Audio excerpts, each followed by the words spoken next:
Hello guys, reverting to OPS is a recipe for economic disaster at state level. तो India में पहले OPS system चलता था और अब उसको दोबारा वापस लाने की बात हो रही है। तो क्या है मैं बताने जा रहा हूँ। जैसा कि आप पोस्टर में देख सकते हैं, एनपीएस बंद करो, ओपीएस लागू करो। और गवर्नमेंट एम्प्लॉयज़ ने गैदर किया है हरियाणा में पंचकुला के लिए डिमांड करने के लिए रिस्टोरेशन ऑफ ओपीएस। तो ओपीएस होता क्या है ये मैं बताने जा रहा हूँ। और एनपीएस, इंडिया ने एक इंपॉर्टेंट पेंशन रिफॉर्म 2003-2004 में एक्ट लिया था, जो कि इनिशिएट किया गया था एनडीए गवर्नमेंट द्वारा। एनडीए गवर्नमेंट थे उस समय, और उस एक्ट का नाम था न्यू पेंशन स्कीम, जिसको एनपीएस कहते हैं।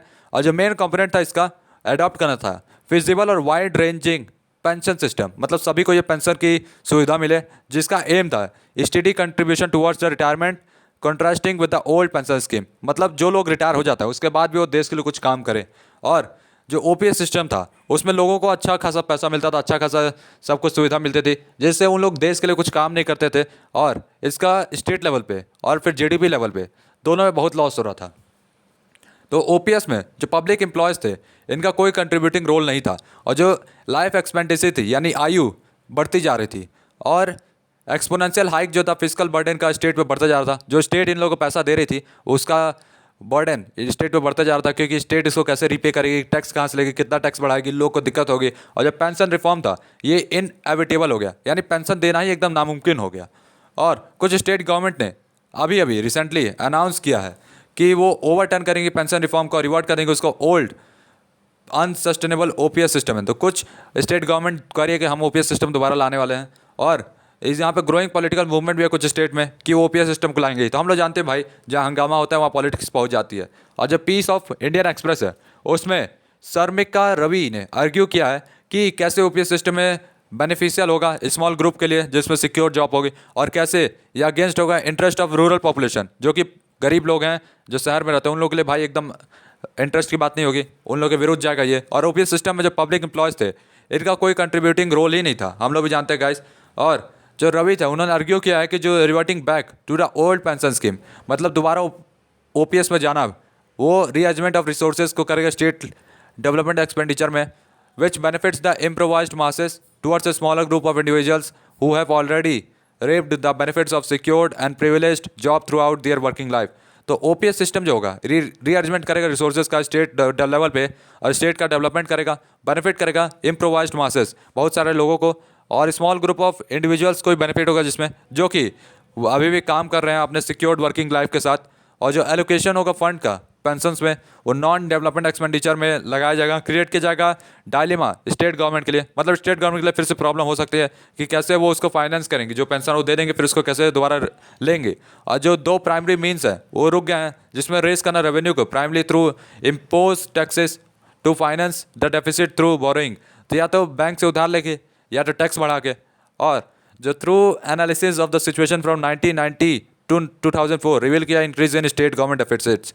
तो 1990 से 2004 का जो रिकॉर्ड है उसमें बताया गया कि जो स्टेट गवर्नमेंट है उसको काफ़ी दिक्कतें सामना करनी पड़ी, साथ में और बहुत प्रॉब्लम्स भी झेलनी पड़ी। और जो रेवेन्यू जनरेट किया गया था टैक्सेस के द्वारा उसने मैच नहीं किया था heightened expenditure of the states, मतलब स्टेट को जितनी ज़रूरत थी उतना पैसा नहीं मिला, जिसने एक्सपोनेंशियल स्पाइक कर दिया गवर्नमेंट के डेफिसिट्स में। तो पूरे इंडिया गवर्नमेंट को बहुत लॉस हुआ इसमें। और एनालाइज करना स्टेट बजट को, ये देखा गया कि जो रियल ग्रॉस फिजिकल डेफिसिट है GFD per capita for all states had more than doubled from the inner 995 in 1990 to inner 2129 in 2023। तो 995 जो रुपीस था वो 2129 पे आ गया 2003 में। तो इंडिया की हालत उस समय काफ़ी ख़राब थी।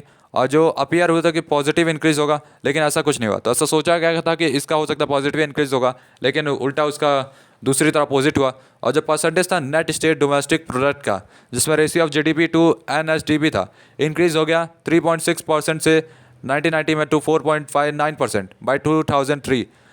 तो जो इंडिया की ओवरऑल एनएसडीपी थी वो इंक्रीज़ हो गई थी। और फाइनेंस करने के लिए जीएफडी को स्टेट ने रिलीज किया, बोरिंग किया मार्केट से भाई पैसा उधार लिया, जिसमें नेशनल स्मॉल सेविंग फंड एनएसएसएफ और लोन्स लिए सेंटर से। तो मतलब इंडिया के गवर्नमेंट ने स्टेट्स को लोन दिए ताकि वो जो उनको दे सके पूरा पेंशन का स्कीम्स पैसा, साथ में अपना बोरो और टैक्सेस जो लेती हैं जो मैच नहीं करा था उसको दोबारा स्टेट लेवल पे लगाया जा सके।